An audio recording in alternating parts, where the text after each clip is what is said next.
I think, generally there's kind of like a similar theme. I would say that, globally and definitely in Asia Pacific, regulatory clarity is the theme and kind of centered around consumer protection. So we've kind of seen that in Hong Kong as well, right? Where they've just rolled out their regulatory regime for virtual asset trading platforms.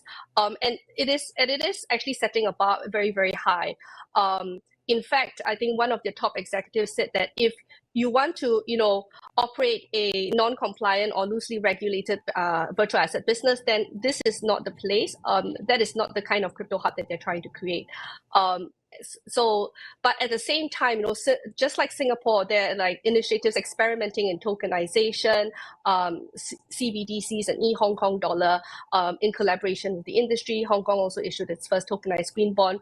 So I think, in terms of the approach, it is very, very similar. And if I may kind of, paint a theme, I think what I like when I look across the region, in terms of the theme of how regulators are engaging with the crypto sector, I see kind of 3 C's.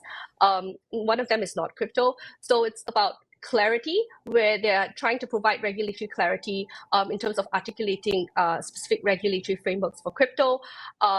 But it's not a one-sided conversation. There's also a huge element of collaboration in achieving that clarity.